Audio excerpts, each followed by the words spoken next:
SSC ও 9 এর বাচ্চা কাচ্চারা, আজকে আমি তোমাদের সাথে একটা সিক্রেট পিডিএফ শেয়ার করব।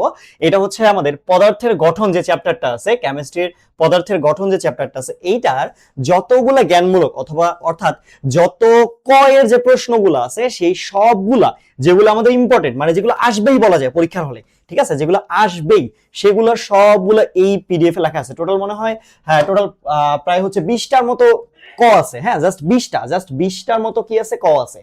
হ্যাঁ, এবং এবং যেগুলো সব থেকে বেশি ইম্পর্টেন্ট, হ্যাঁ তুমি নাম্বারটা দেখলে বুঝতে পারো, টোটাল আছে হচ্ছে 20টা।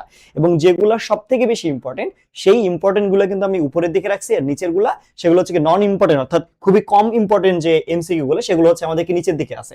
ওকে, টোটাল হচ্ছে 20টা, অর্থাৎ মোটামুটি 3 পেজের। যেমন হচ্ছে তুমি এখানে দেখলে বুঝবা, এখানে আছে কত, যে তেজস্ক্রিয় আইসোটোপ কাকে বলে, তেজস্ক্রিয় আইসোটোপ কাকে বলে, তুমি এটা দেখলে বুঝবা যে কতগুলো বোর্ডে আসছে। ওকে ওকে, কতগুলো বোর্ডে আসছে, জাস্ট এগুলা যদি তুমি পড়তে পারো, এগুলো যদি করতে পারো, দেখো যে ঢাকা বোর্ডে আসছিল অনেকগুলো বোর্ডে আসছিল।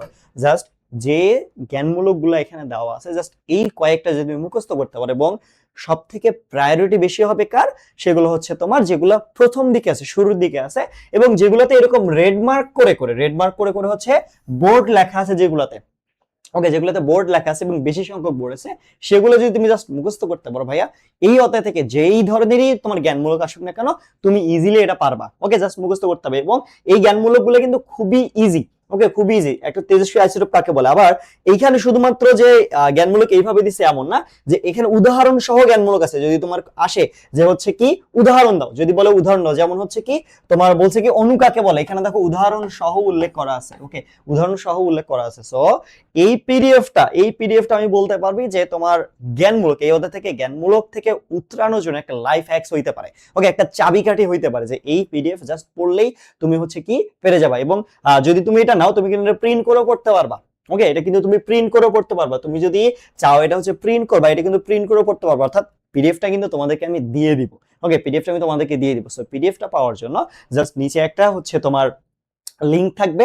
ওকে, গুগল ফর্ম একটা দেওয়া থাকবে, জাস্ট ওইটা ফিল আপ করবো। ওইটা ফিল আপ করলেই শেষে লেখা আসবে হচ্ছে download the PDF. Okay, just ওই লিংকে ক্লিক করলেই তোমাকে ড্রাইভে নিয়ে যাবে, এবং তুমি ওইখান থেকে তুমি কি করতে পারবা, হচ্ছে তোমার এই পিডিএফটা কিন্তু ডাউনলোড করে ফেলতে পারবা। ওকে, সো এই চ্যাপ্টার থেকে যারা যারা এই পিডিএফটা চাচ্ছ, তারা হচ্ছে নিচের যে ফর্মটা আছে সেটা ফিল আপ করে ফেলো।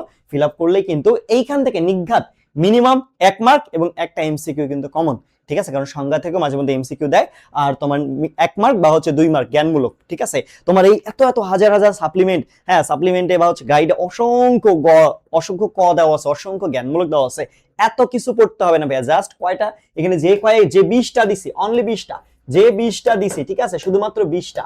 ঠিক আছে, যে 20টা দিছি, জাস্ট এই 20টা পড়ো, এই 20টা জাস্ট একদম মুখস্থ করো। 20টাও পড়তে হবে না, যেগুলোতে বোর্ড আছে জাস্ট ওগুলো ঠাড়া মুখস্থ করো। মুখস্থ করলেই দেখবা যে তুমি বোর্ডে, স্কুলে, ওকে, সামনে তোমাদের এসএসসি দের অনেকের প্রি টেস্ট এক্সাম, ঠিক আছে, যারা ক্লাস 9 এ আছো তাদের হচ্ছে অর্ধবার্ষিক এক্সাম। ঠিক আছে, সো যারা এইটা পড়লেই নিঘাত এখান থেকে পুরা জ্ঞানমূলক পুরোপুরি হচ্ছে কমন। সো আর দেরি না করে এখনই ফ্রেন্ডের মাঝে এটা শেয়ার করে দাও, আর নিচে হচ্ছে যে ফর্মটা দেওয়া আছে সেটা ফিল আপ করে ফেলো।